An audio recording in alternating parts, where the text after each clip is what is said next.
Merci à vous tous pour votre présence. Le contexte de nos webinaires, donc en fait les matinées de l'infométier, ce sont 27 webinaires qui se sont déroulés tout le mois de mars à destination d'un public aussi bien scolaire qu'adulte, afin de vous présenter les différentes filières et les métiers. Donc, ce webinaire va se dérouler en 3 temps. Je vais vous montrer. Normalement, ça devrait être bon. Ça se connecte. Je pense que là, c'est bon, que vous voyez bien mon écran. Oui. OK, super. Merci, merci Laodice. Donc là, aujourd'hui, nous sommes sur le webinaire des métiers du sport et de l'animation. Donc, on va être sur 3 temps forts. Donc, une présentation du secteur par Monsieur Jean-Christophe Boulanger. Le témoignage d'un ambassadeur formation, son parcours, sa formation et ses projets qui arrivent. Il y a un petit problème de connexion, mais il va arriver bientôt. Ensuite, je vous ferai découvrir notre plateforme Destination Métier. Vous pourrez découvrir des informations sur les différents secteurs et avec un focus bien évidemment sur les métiers du sport et de l'animation. Une présentation du conseil et du numéro gratuit. Et enfin, on terminera sur un temps de questions-réponses avec, normalement, on est sur une fin du webinaire pour 9h45. Voilà. Monsieur Boulanger, si vous êtes d'accord pour commencer, c'est bon pour vous?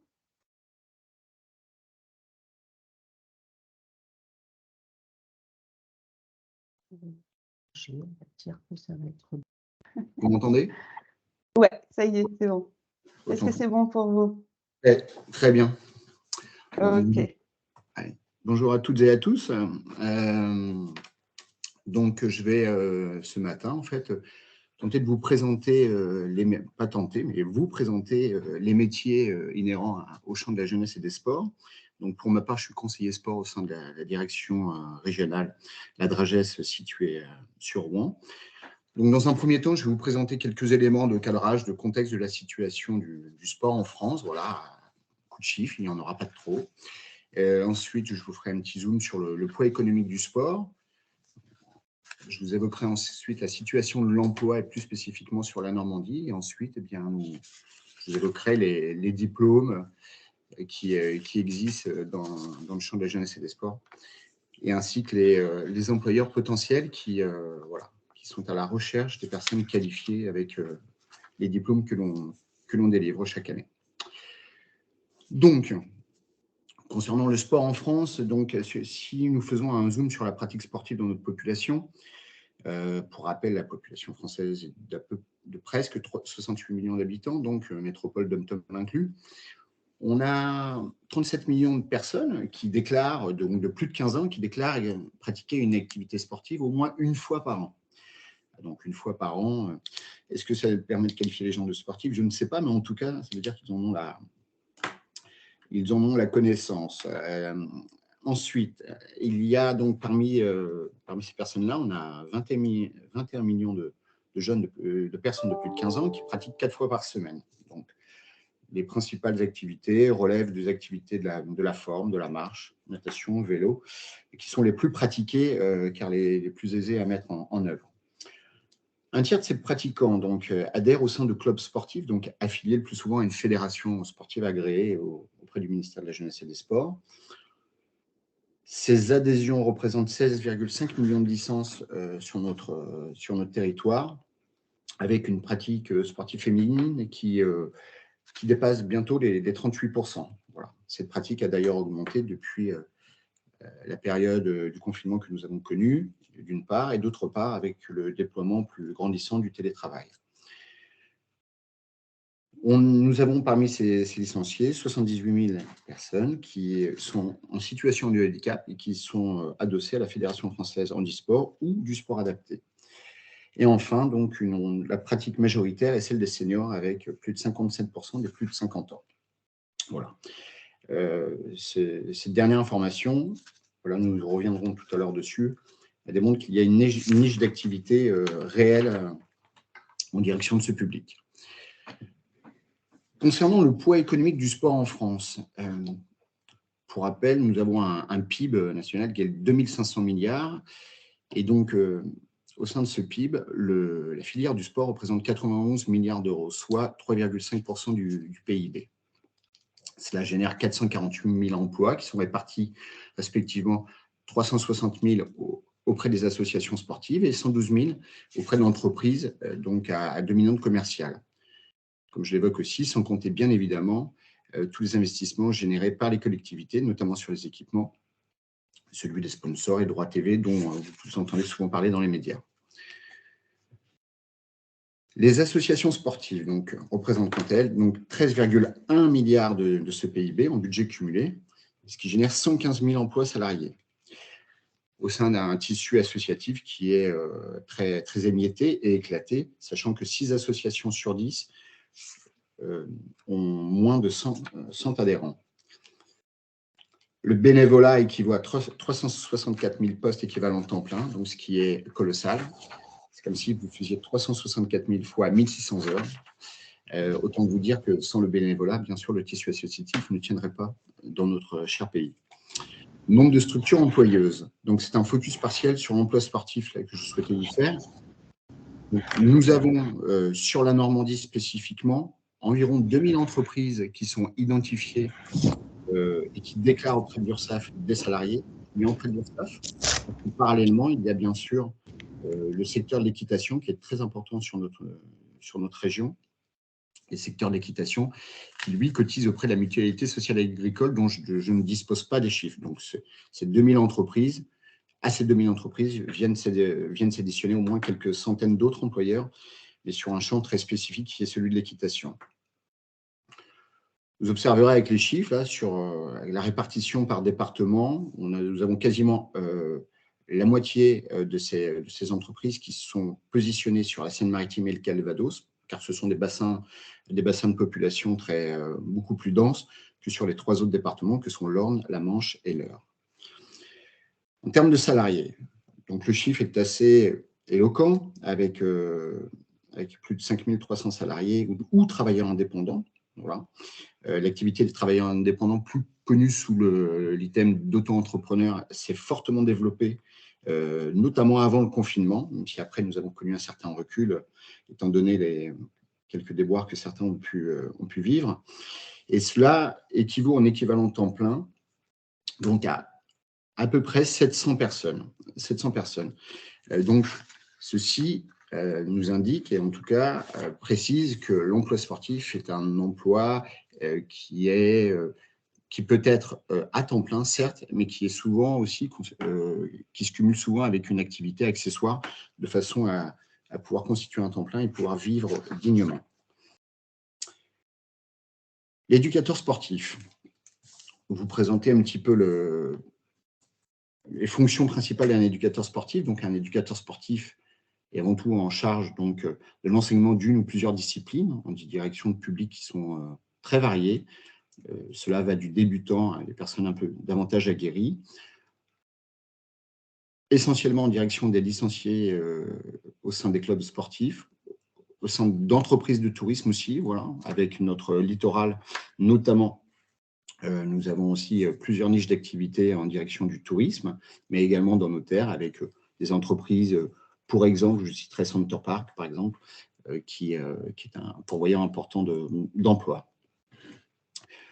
Un éducateur sportif donc, travaille souvent à temps partiel, mais il est aussi possible, bien sûr, de travailler à temps plein. Nous y reviendrons tout à l'heure. Le travail concernant les indépendants, donc les auto-entrepreneurs dont je vous parlais, c'est fortement développé, qui plus est aussi du fait que l'activité sportive à domicile s'est aussi grandement accrue ces derniers temps. Il y a aussi des possibilités, bien sûr, d'activités en direction de la fonction publique territoriale, donc que sont les collectivités pour lesquelles nous reviendrons. Donc, ces éducateurs sportifs pourraient être qualifiés d'éducateurs sportifs ou d'animateurs socioculturels, bien évidemment. Donc, nous avons un socle sur 4 diplômes. Un certificat professionnel de jeunesse, éducation populaire, sport, un brevet professionnel. Donc, le CPGEP, c'est un diplôme de niveau 5, maintenant on interverti. Le BP est un diplôme de niveau 3, pardon. Le brevet professionnel, un diplôme de niveau 4. Ensuite, vous avez le diplôme d'État, le DGEPS, qui est un diplôme de niveau 5, et le DGEPS, qui est un diplôme de niveau 6. Les mentions, c'est-à-dire ce sont les spécialités qui sont offertes par catégorie de diplôme. Donc, de manière très schématique, telle que présentée sur la slide, nous avons à peu près une trentaine de mentions, un peu plus de 30 mentions qui existent. Bien sûr, ces mentions sont adossées sur les activités qui sont développées par les fédérations sportives auprès desquelles elles sont adossées. Donc, car les contenus de ces mentions, bien sûr, sont définis par les fédérations. C'est-à-dire, par exemple, si je prends l'exemple du judo-jujitsu, les contenus du judo-jujitsu sont définis par la Fédération française de judo et les prérequis pour pouvoir intégrer ce BP, bien sûr, sont définis par cette même fédération. Concernant les animateurs socioculturels, donc vous le voyez là, nous avons 5 mentions support, donc dans les activités du cirque notamment, les activités culturelles, du développement durable et du loisir tout public et du secteur social. Alors, pour accéder à ces diplômes, il est important aussi de revenir sur les caractères qui relèvent davantage de la motivation et des expériences attendues. Bien sûr, ces formations sont accessibles à tous à partir de 16 ans ou plus tôt. Aucun diplôme n'est requis à l'entrée, sauf pour des candidatures via Parcoursup, car depuis cette année, donc via Parcoursup, les lycéens pourront candidater pour intégrer un brevet professionnel qui figurera sur la plateforme. Et donc, qui dit Parcoursup dit que cela nécessite d'avoir le bac au préalable. Être titulaire d'une attestation PSC1, c'est une attestation de premier secours. Il y a aussi la nécessité de pouvoir satisfaire à des TEP. Les TEP, ce sont des tests d'exigence préalable. Alors, cela permet de vérifier la capacité technique et physique pour que les futurs stagiaires soient réellement en capacité de suivre la formation. Chaque organisme de formation peut organiser également une sélection complémentaire, donc qui s'adosse sur des entretiens de motivation, l'expérience professionnelle ou du moins l'expérience en termes d'engagement associatif peut constituer un plus, bien sûr, dans l'étude de vos dossiers. C'est quelque chose qui permet aux structures de mesurer votre degré d'engagement dans la future formation que vous pouvez souhaiter suivre.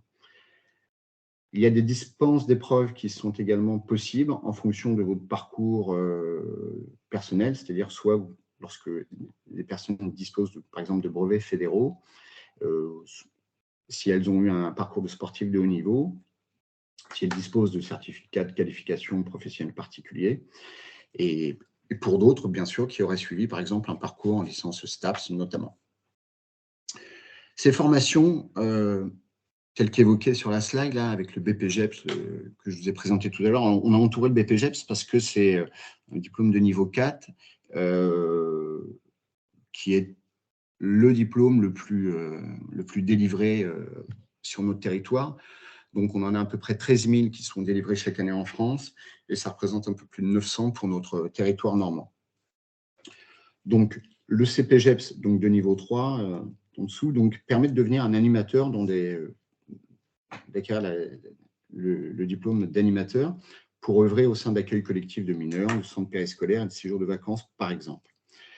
Le diplôme de niveau 4, le BPGEPS, celui qui est entouré, donc, lui est un diplôme qui mène au métier d'éducateur, moniteur, dans le cadre d'activités de loisirs et de premier niveau d'entraînement à la compétition. Voilà.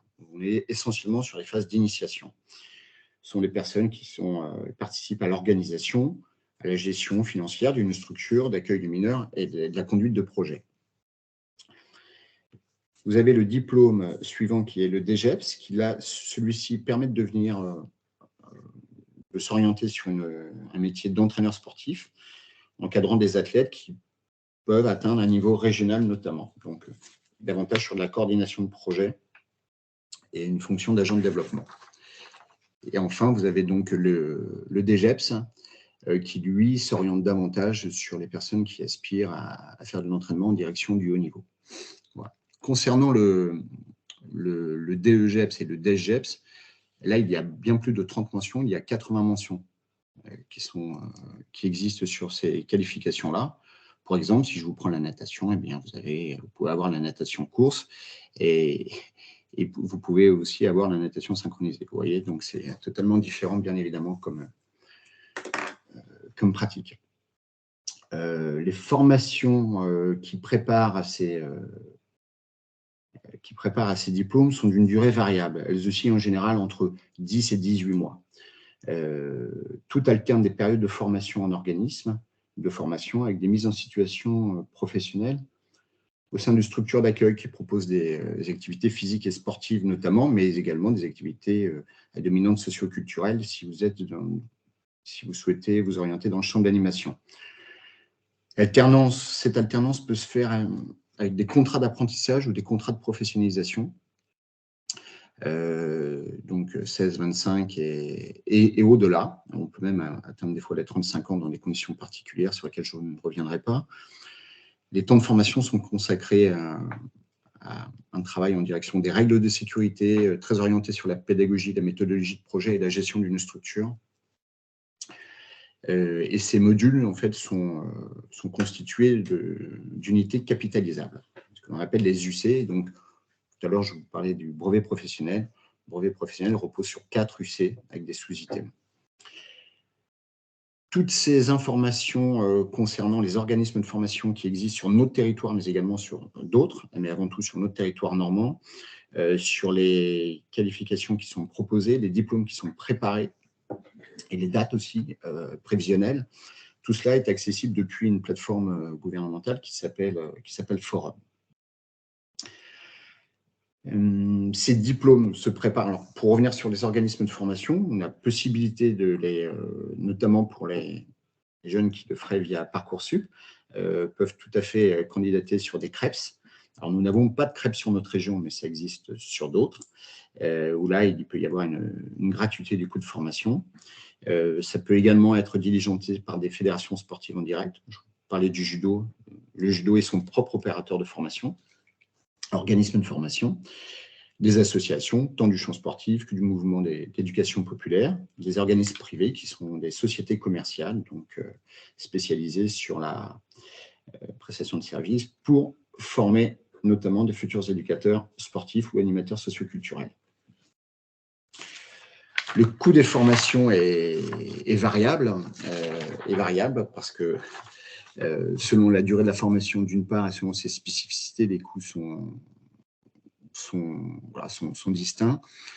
La situation du stagiaire, bien évidemment, intervient dans ce coût en fonction de son âge, de son niveau d'études et de l'activité professionnelle qu'il peut avoir exercée auparavant. Des collectivités comme les conseils départementaux et le conseil régional notamment, ainsi que Pôle emploi, peuvent participer à la prise en charge de coûts de formation.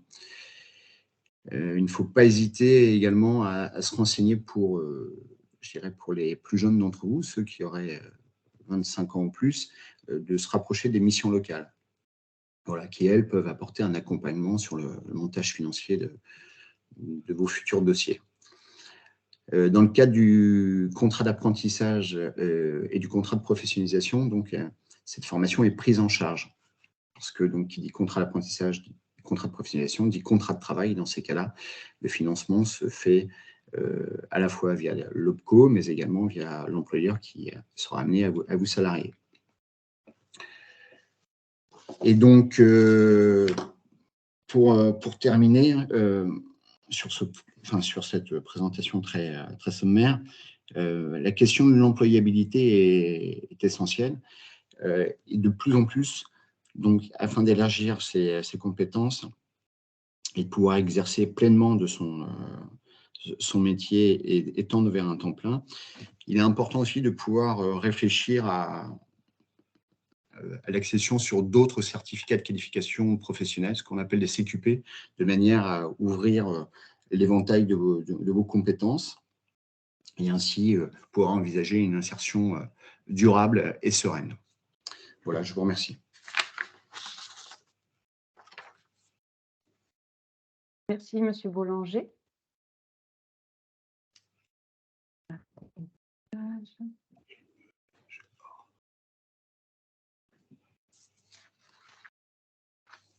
Merci. Pour en revenir après, si vous avez des questions concernant cette présentation, je vais laisser la parole à notre ambassadeur formation, Erwan. Erwan, est-ce que tu es connecté? Je pense.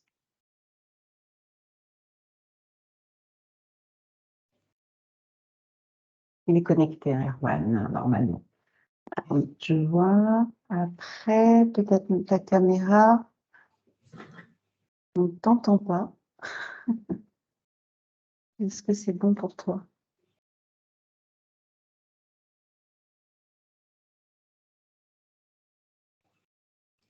On va attendre un petit peu. Peut-être qu'Erwan a des soucis de connexion, mais il m'a dit qu'il était là et je le vois d'ailleurs. Est-ce que tu nous entends, Erwan?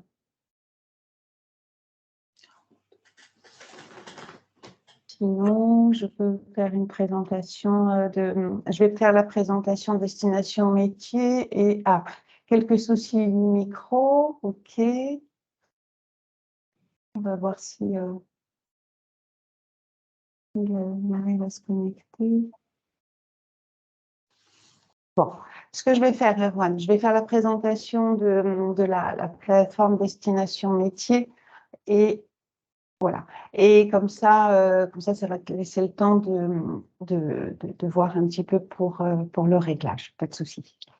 Donc, notre plateforme destination métier, que je vais vous montrer. Par contre, il faudrait me dire si vous y voyez, parce que ça va être...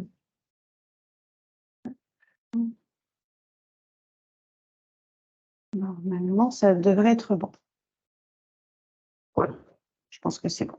Donc, Destination Métier, c'est une plateforme où vous allez pouvoir retrouver différentes informations, à la fois s'informer sur les métiers, 3 grandes rubriques, s'informer sur les métiers, rencontrer un ambassadeur et se trouver un stage. Donc, la première partie, s'informer sur les métiers. Donc, dans un premier temps, vous pourrez voir les différents événements proposés par l'agence. Donc là, par exemple, le printemps de l'orientation, mais aussi le concours mixité qui se fait pour la 3e année consécutive.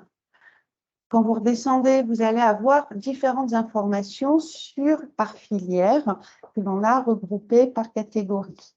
En jaune, vous allez pouvoir retrouver nos différents guides après la 3e, après les CAP, après le bac, les guides sur l'apprentissage et sur les voies de l'enseignement agricole. Pour la partie qui nous intéresse aujourd'hui, c'est la partie sport et animation.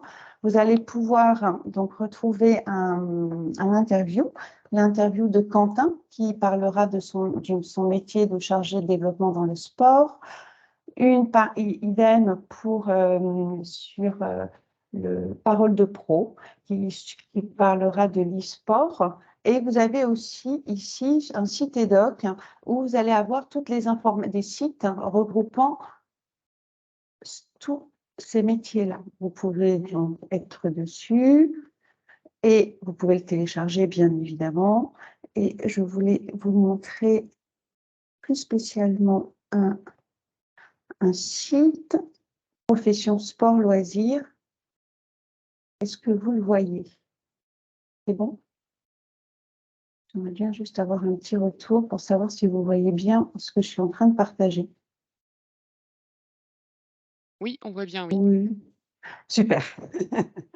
Merci. Sur ce site-là, Fédération nationale de profession sport et loisirs, sur cet onglet espace orientation et métiers, vous pourrez retrouver ici, espace orientation, des fiches métiers. Donc, vous pourrez retrouver les fiches métiers liées au sport, des fiches métiers liées au métier de l'animation, tel qu'animateur socio-culturel généraliste ou animateur spécialiste socio-culturel spécialiste. Voilà, donc c'est un bon site de référence. Et vous pouvez aussi retrouver toutes les formations qui mènent à ces filières-là. Donc, les diplômes du sport, que vient de vous présenter Monsieur Boulanger, et les diplômes liés à l'animation, ici. On va retrouver tout ça. Et ce qui est intéressant aussi, c'est ce tableau, un tableau synthétique des diplômes, à la fois les diplômes sur les métiers du sport, ici, et vous pourrez retrouver tous les métiers liés à l'animation.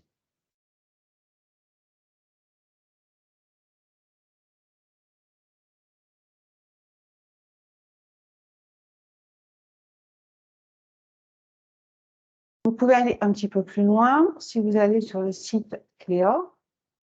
Cléor vous permet d'avoir des informations sur les métiers et les formations pour y accéder. Alors ici, vous pouvez taper un métier ou taper tout simplement un mot-clé, comme par exemple animation.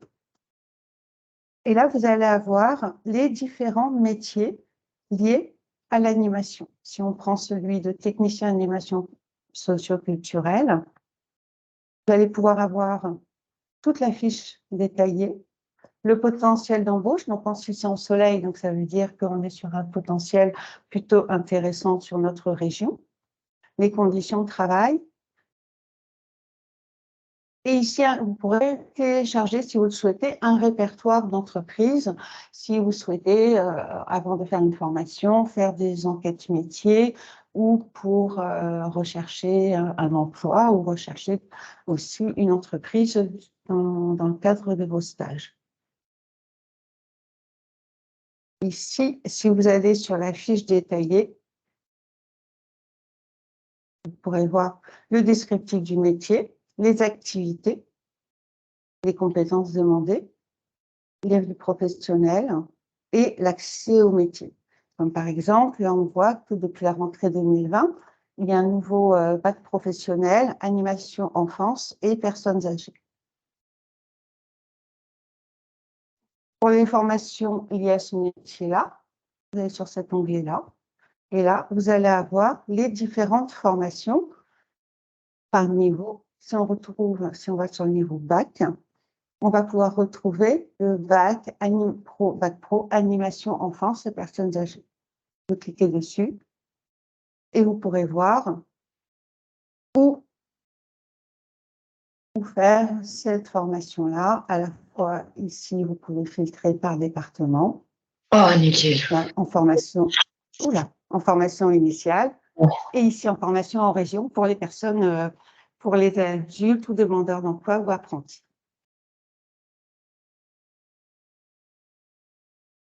Ensuite, toujours sur notre plateforme, rencontrer un ambassadeur.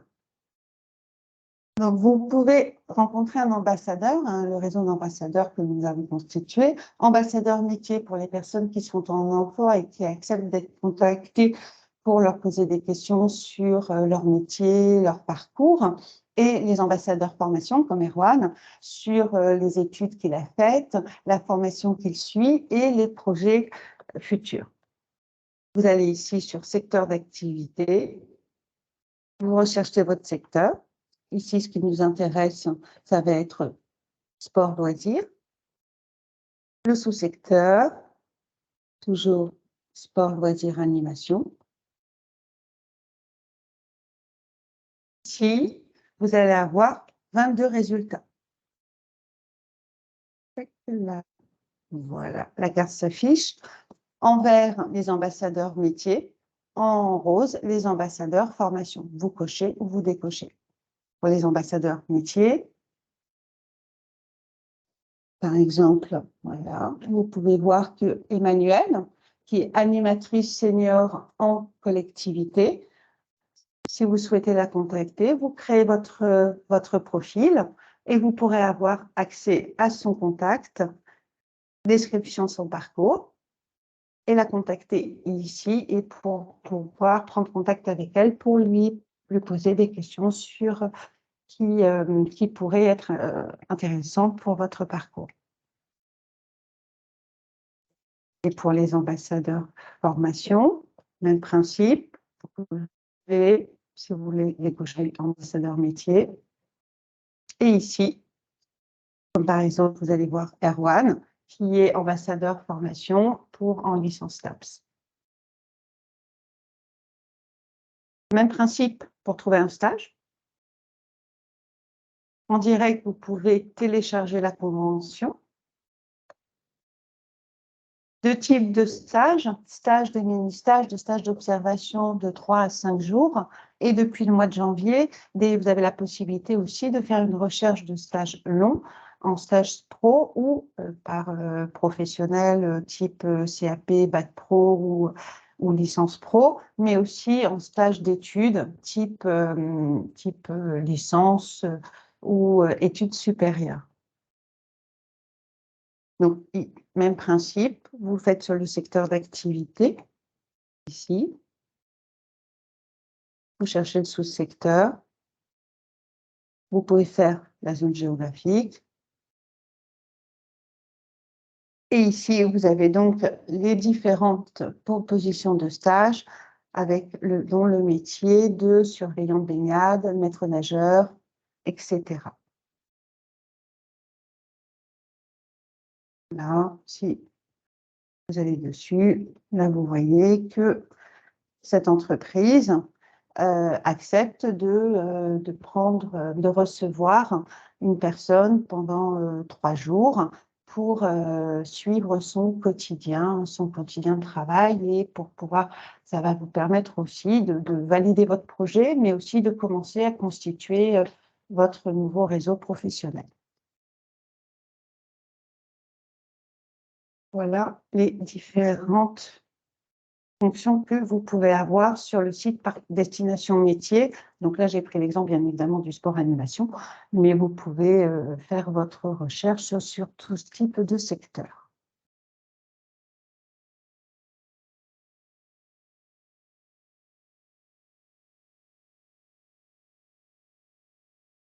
Erwan, est-ce que maintenant tu pourrais intervenir pour qu'on puisse avoir un petit peu de temps après pour laisser du temps sur les questions-réponses?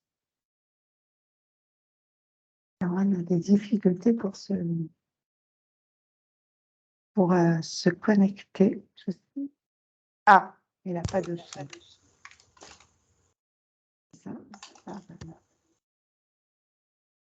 Bon, je ne sais pas trop si on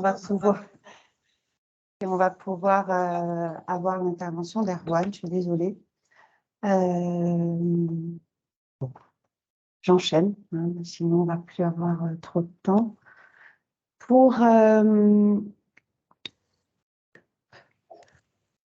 les personnes qui souhaitent aller un petit peu plus loin et personnaliser leur demande d'information, voilà. Donc, vous avez la possibilité de nous contacter, soit sur le numéro gratuit qui s'affiche, le 0800 05 00 00, où là, une des conseillères pourra répondre à votre question.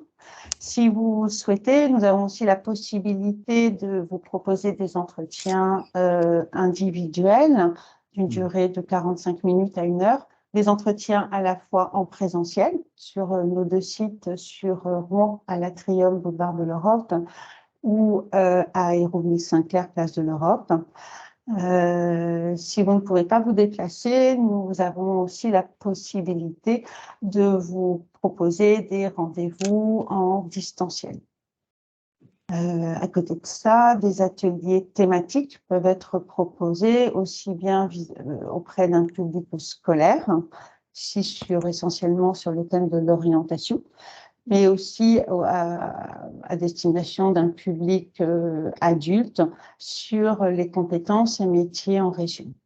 Et bien sûr aussi sur notre thème de la mixité dans les métiers.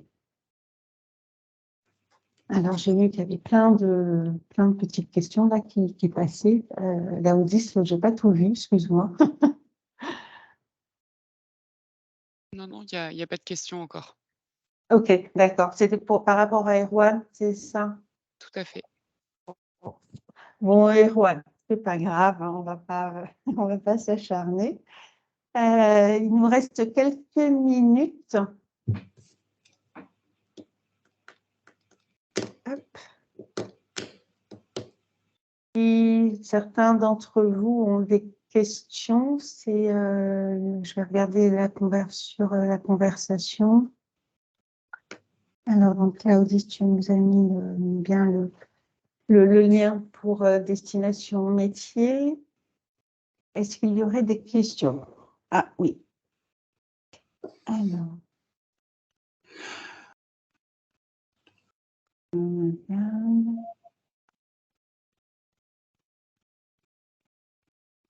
Le site Parcours Métier est disponible aussi, hein. Vous pouvez l'avoir quand vous êtes sur notre site Destination Métier. En haut à droite, vous avez vous pouvez cliquer sur Parcours Métier. On a envoyé les questions hier sur les formulaires. Alors, hier, j'ai regardé le formulaire, mais j'ai pas vu de questions. Question, est-ce que vous m'entendez? Oui, c'est Erwan. Ok, Non. parfait. Oui, c'est Erwan. Super. Bougez pas. Non, on ne bouge pas. Ok. Ah bah super, merci Erwan.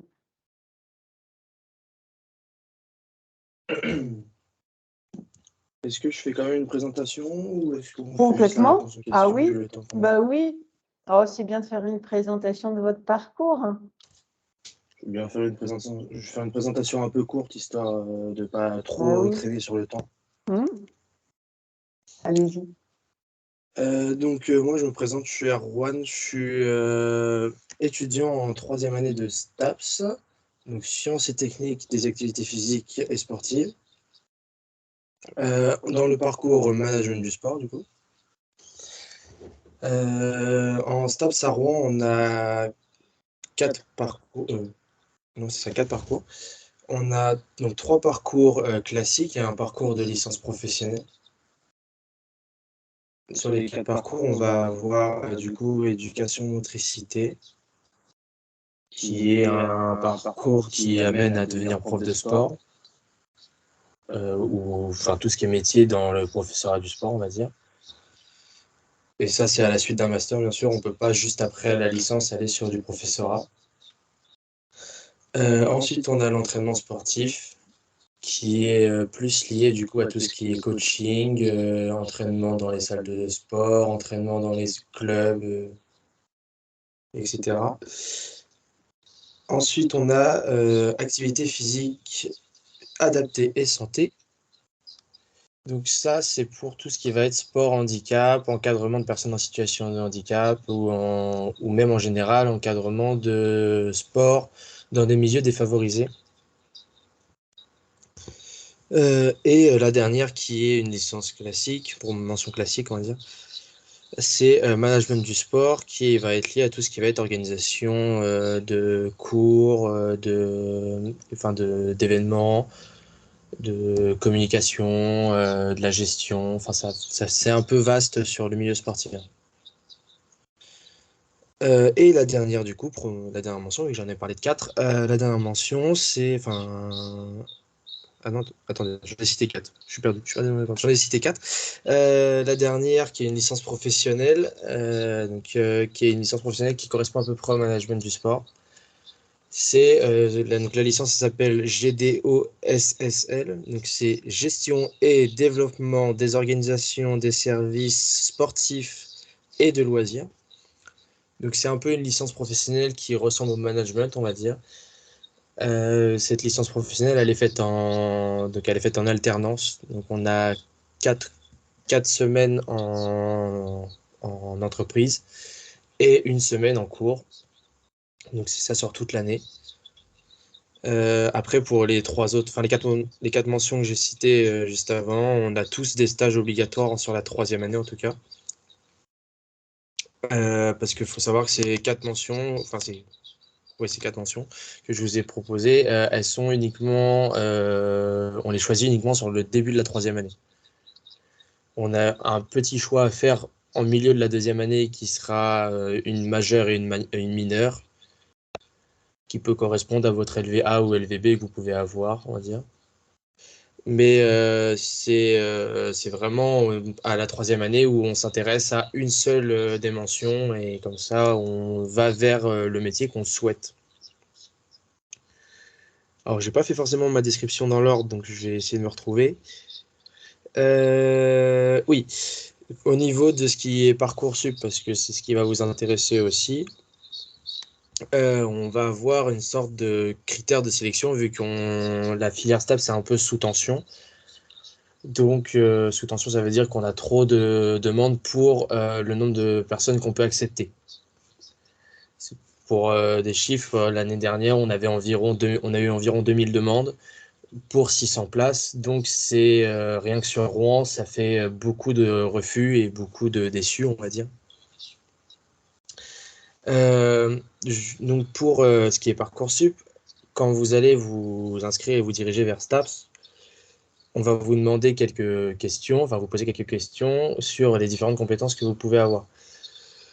Donc on va vous poser des questions sur les compétences scientifiques que vous pouvez avoir, des questions sur les compétences littéraires et argumentaires, sur tout ce qui va être des compétences sportives, et aussi des compétences, on va dire, un peu plus engagement étudiant et engagement associatif, dans le sens où on va aller vous demander si vous êtes déjà engagé, par exemple, en tant que bénévole dans votre club. Enfin, en fait, ça va être vraiment du bénévolat. Et on va aussi voir si vous avez, par exemple, des diplômes annexes, genre le BNSSA, si vous avez un PSE1, si vous avez, je sais pas, un diplôme de pompier ou des choses comme ça. C'est des suppléments à diplôme qui sont intéressants dans votre potentiel avenir STAPS et c'est ce qui prime sur le fait de potentiellement vous faire passer devant quelqu'un d'autre sur la liste pour entrer en STAPS. Et puis bien sûr, on a l'avis de la fiche à venir que les professeurs remplissent si je dis pas de bêtises. Voilà. Donc, il ne faut pas s'inquiéter quand vous rentrez en STAPS. Vous pouvez avoir un peu d'inquiétude si vous venez d'un bac un peu plus technologique ou, enfin, on va dire moins général que les différents bacs qu'il peut avoir. Parce que moi, je suis un bac un peu à l'ancienne où il y avait encore SE, SL, donc je suis un peu perdu avec toutes les nouvelles spécialités et autres. Mais on va dire qu'il ne faut pas s'inquiéter, peu importe d'où vous venez. Comme j'ai dit, tous les critères que je vous ai cités juste avant sont pris en compte. Donc si vous avez une grosse carrière sportive, mais qu'au niveau scientifique, c'est pas trop ça, c'est pas grave, ça compense quand même. Et quand vous rentrez en stage, il ne faudra pas vous inquiéter parce que si vous avez un manque niveau scientifique, on a justement ce côté de suivi et ce côté d'aide. Donc, on aura des cours spécifiques aux gens qui ont un peu du mal à suivre et qui ont besoin de remise à niveau en sciences, par exemple. Par exemple, en français aussi, on a ça. En français, on a des cours de français vraiment pour expliquer aux gens à réussir à faire la différence, par exemple, entre un A sans accent et un A avec accent. C'est à peu près ça, mais c'est vraiment des remises à niveau de français, et histoire que tout le monde, à partir de la 2e année, soit au même niveau et il n'y a pas de décalage. Quand vous rentrez en STAPS, vous avez du coup un choix de spécialités sportives à faire. Donc ces spécialités sportives, ils sont au nombre de 14. Donc on a l'athlétisme, le badminton, le basketball, la PPN, donc c'est les activités physiques et de pleine nature. Donc à Rouen, c'est la course d'orientation et l'escalade. On a la danse, le football, la gymnastique, le handball, le judo, la natation, le rugby, le tennis de table et le volley. Donc c'est 14 spécialités, vous en choisissez une. Je ne vais pas vous cacher qu'il y a des spécialités où il y a des sélections, parce que c'est des spécialités où il y a beaucoup de personnes, comme par exemple le foot, où il y a forcément une sélection, même s'ils font quand même 3 groupes au début de l'année, mais il y a quand même une sélection, parce qu'on ne peut pas prendre tout le monde quand il y a 96 personnes qui arrivent.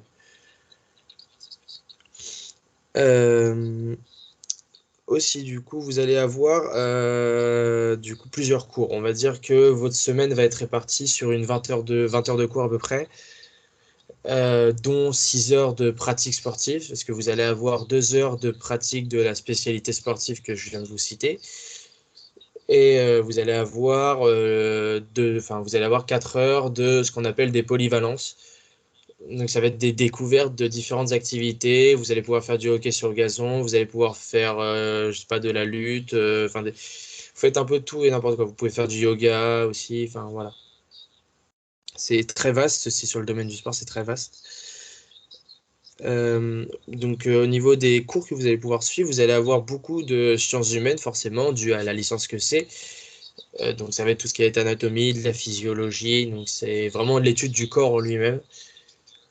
Vous allez avoir aussi beaucoup de ce qu'on appelle des sciences un peu plus sociales, donc avec de la sociologie, avec de l'anthropologie, de l'histoire du sport, des choses comme ça. C'est vraiment tout est axé au sport, mais il y a de l'histoire, de la socio, tout ça. Et puis bien sûr, tout ce qui va être sport, avec le côté pratique bien sûr, mais le côté théorique aussi. Donc si vous avez suivi un peu ce que je viens de vous dire, vraiment comment dire, le sport est vraiment une partie minime de votre semaine et même de votre cursus STAPS en général. Ouais. Pour ceux qui seraient intéressés par une partie kiné, on va dire, parce que je sais que ça reste la majorité des personnes qui viennent en STAPS. En fait, en STAPS à Rouen, donc si vous voulez faire kiné, il faut absolument pas prendre le STAPS LAS. Parce que nous, à Rouen, notre kiné reste encore en école privée, on va dire, donc école payante. Et du coup, il ne passe pas dans le côté licence accès santé. Donc, il ne fait pas partie de la LAS. C'est vraiment, si vous voulez faire kiné, nous, en fait, il faut prendre STAPS classique, STAPS normal. Et ensuite, vous avez une sorte de concours au cours de l'année pour pouvoir passer en kiné. Vraiment, ça sera un concours, on va dire, c'est fait sur vos notes, vos résultats que vous allez avoir tout au long de l'année. L'année dernière, le dernier qui a pu passer en kiné, il avait 14 de moyenne générale sur l'année. Donc c'est vraiment les meilleurs des meilleurs qui passent en kiné. On a la même partielle, donc on a une passerelle kiné avec Rouen et Évreux, donc avec les 2 campus de kiné. Et on a une passerelle avec aussi une école privée d'ostéo à Paris. Donc ça va être la même chose que pour les 2 trucs de kiné. Ça va être vraiment une passerelle liée à un concours par rapport aux résultats que vous allez avoir. Ouais, j'ai tout ce que j'ai pu dire à peu près. Ouais, c'est tout ce que j'avais à dire.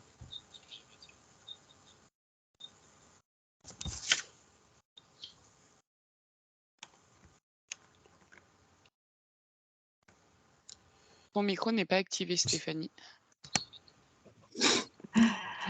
Désolée. Erwan, quel a été ton parcours scolaire avant de rentrer en licence STAPS? Pour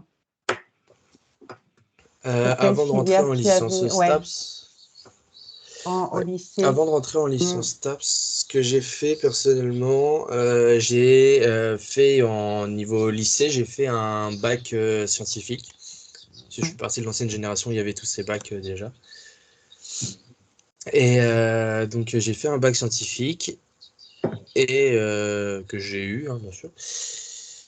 Et ensuite, je suis parti direction la PACES, donc aussi à Ah, l'époque, hein. ouais. Ça me rajeunit pas. Non? Et bah, j'ai raté ma PACES parce que bon, on connaît les difficultés de la PACES qui est maintenant la passe, on va dire. Tout à fait. Et du coup, c'est pour ça après que je me suis orienté en STAPS. D'accord. Et pour la suite, tes projets, suite à ta licence, tes projets sont déjà un peu définis? Personnellement, je suis quelqu'un qui se met pas trop de barrières, on va dire, dans ses projets. Mhm. Mais j'ai quand même 2-3 idées en tête. Voilà. Une des idées qui fait que je suis venu en management du sport, Ouais. c'est d'ouvrir ma propre salle de sport qui sera entre guillemets une salle de sport un peu plus inclusive que celle qu'on a. Donc pouvoir mettre justement les personnes en situation de handicap et les personnes valides dans la même salle avec le même équipement, avec vraiment un suivi derrière, avec des kinés, des ostéos, vraiment un suivi médical bien propre derrière. Une salle avec pluridisciplinaire. C'est ça. Ouais. D'accord, intéressant. Et merci. Pas de rien. Alors, le temps, pardon. J'ai dit de rien. Le temps, là, on arrive à la fin.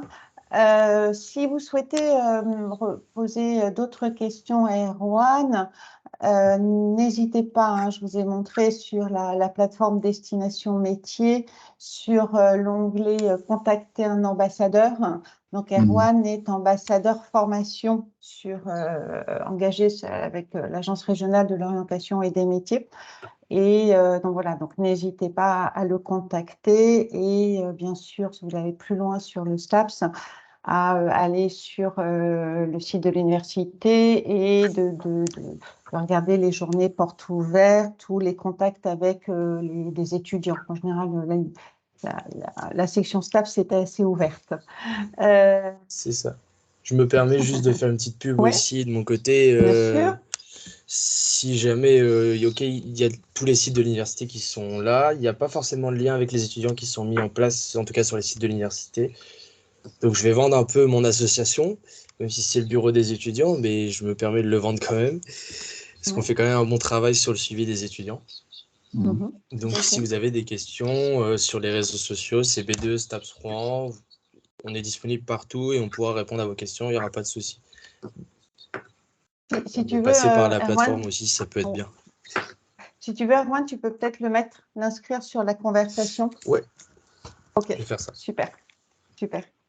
Alors, donc, comme je vous disais, hein, pour les personnes qui souhaitent aller un petit peu plus loin sur les informations, parce que là, il est 9h55 et on a beaucoup dépassé, n'hésitez pas à reprendre contact avec nous, soit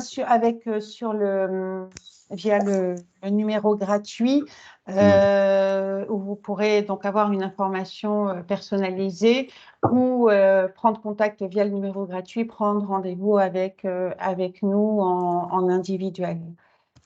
Voilà, merci Erwan. Il y a quelques Ouais. questions, hein.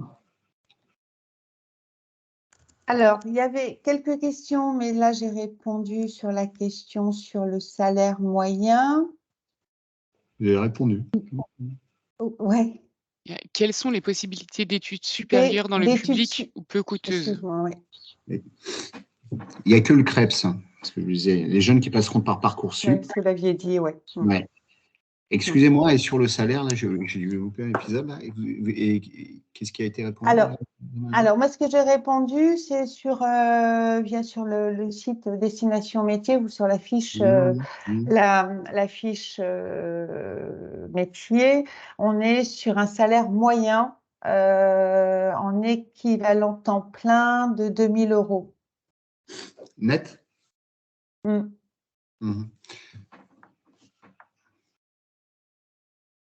Moyen. Oui, je vois bien. Ben, et donc, d'accord. OK. Donc, salaire moyen, ça veut dire qu'il y a un nombre de gens qui sont sur une base de SMIC à 120% du SMIC, et il y en a d'autres qui sont à bien plus de 2 000 €, c'est ça. Et donc, le départ sur un BP, voilà, parce que là, pour apporter une clarification, on est plutôt sur 120-130% du SMIC sur un niveau 4. D'accord? Un niveau 4, enfin, le BP qui est quand même le diplôme le plus délivré, quoi. Voilà. C'était juste pour que l'information soit posée. Merci beaucoup. Est-ce qu'il y a peut-être une autre question dans ce cas-là? J'en vois pas d'autres pour l'instant. Alors.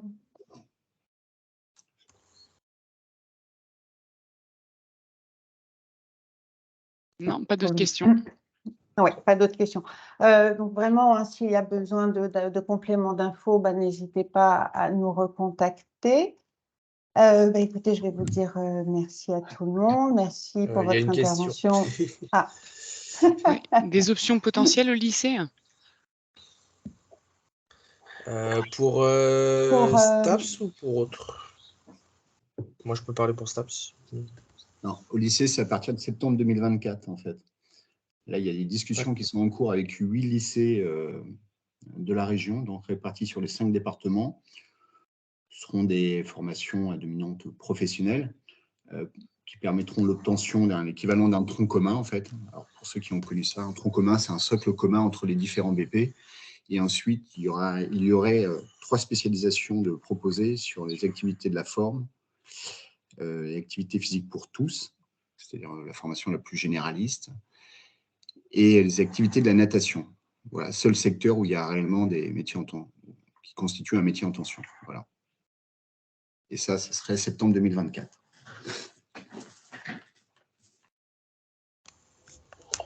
Et je vais répondre parce que du coup, la question est un peu vaste, donc je vais me permettre de Et non, vous avez raison.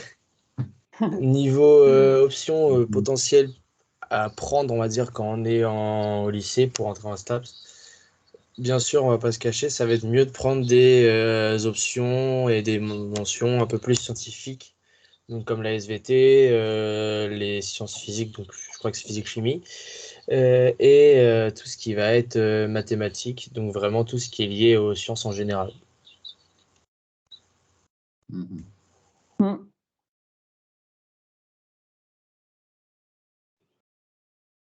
La